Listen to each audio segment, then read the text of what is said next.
Greetings, everyone. Pete Pardo here from Sea of Tranquility. Welcome to pick number 31 of my favorite overall albums of the 70s countdown that we're doing here in October 2023. 31 days in the month. I've somehow managed to pick out my 31 favorite albums of the decade that was the 70s across all genres.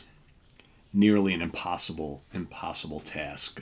Even today, this morning, right now, this very minute, I am agonizing over the ones that didn't make the cut, but I really shouldn't because the 70s had hundreds and hundreds and hundreds of really, really strong, dare I say, great albums across all the different genres: rock, pop, and prog, and jazz, and fusion, and hard rock, and metal, and psychedelic, and all that kind of stuff, right?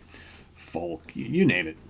So many great albums. Singer-songwriter stuff, man. So many great albums.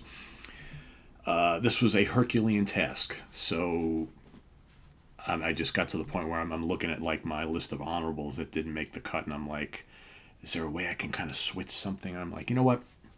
You can't include everything. Not everything makes the cut. 30 albums, when you really think about it, is not a lot of albums at all from the 70s. And I love hundreds of albums from the 70s.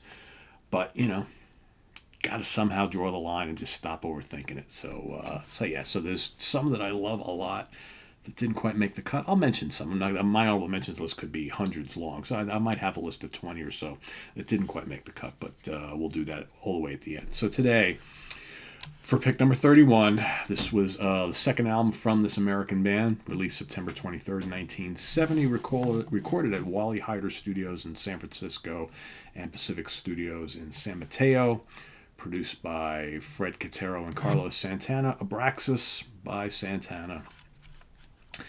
Some of these I will have talked in depth, or I've already talked in depth of in previous months, right? Because we've done all these different 70s series, right? So now we're kind of bringing everything together, throwing everything into the pot. So I don't think it really, I don't think I really need to go into great depth of these albums because we've already done it before. But for those of you who maybe missed certain episodes and maybe didn't catch all these, this features the lineup of Carlos Santana on lead guitar, backing vocals, Greg Raleigh keyboards and lead vocals, David Brown on bass, Michael Shreve on drums, Jose Chipito Arias on percussion, conga, and timbales, and of course Michael Carabello on percussion, conga, and some other odds and ends. And you had some other people guesting on the album. You had Alberto Gianquinto plays a little piano on one track. Rico Reyes does a little backing vocals on a couple tracks as well. So, what's on this album? The great Singing Winds, Crying Beast instrumental that opens up and leads right into Black Magic Woman / Gypsy Queen, right? They're the great remake of the Peter Green era Fleetwood Mac song, arguably better, right? That's one of the great covers of all time. Oye Como Va, of course, their interpretation of a Tito Puente classic, one of their signature tracks. Incident at Neshabor, one of the great instrumentals from this band, rockin' tune, love it. Great guitar work from Carlos throughout this album, and the great vocals from Raleigh and Hammond organ. It's just all the percussion, just wonderful stuff.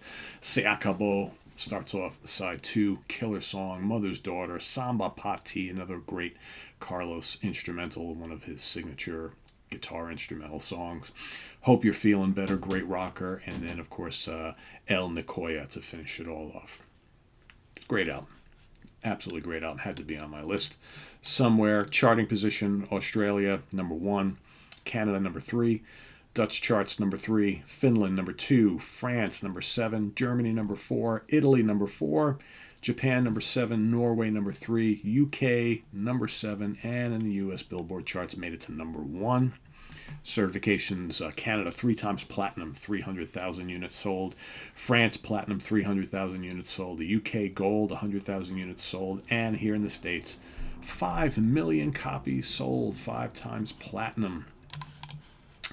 That's crazy, right? That's a lot of albums, boy. And as far as singles go, Black Magic Woman was released as a single in 1970. Oye Como Va, 1971. Hope You're Feeling Better, also 1971. And all the way in 1973, they released Samba Pati as a single. Of course, that great cover art, which we've seen before. We've talked about the cover artist here a couple of times. Did some Miles Davis, Bitches Brew, and was the Live Evil album, I believe it was Live Evil. Yeah, I think it was Live Evil. And I believe one of the Marlowe covers as well. So, yeah. And who that person was, I'm drawing a...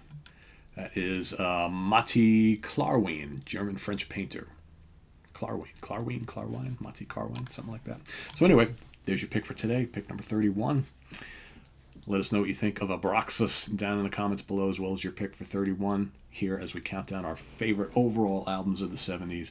Visit us on the web at www.seaoftranquility.org. We're on Facebook, we're on YouTube, all together all the damn time. Please subscribe if you haven't already and click on that notification bell so you get alert of all of our content as it posts. And please do hit the like button before you leave. Also down below we got the links to our Ko-Fi page for channel donations, our merch page for all sorts of cool Sea of Tranquility stuff, and our Cameo page where you can get a personalized video done by moi. So thanks for watching. Tune in to Ranking the Albums in just a little bit. I'll be joined by Ryan Scow of the Hudson Valley Squares to rank the catalog of the great British doom band Electric Wizard. That's coming up in just a little while, so stay tuned for that, and we'll see you soon with more stuff. I'm Pete Pardo. Thanks, everybody. Bye-bye.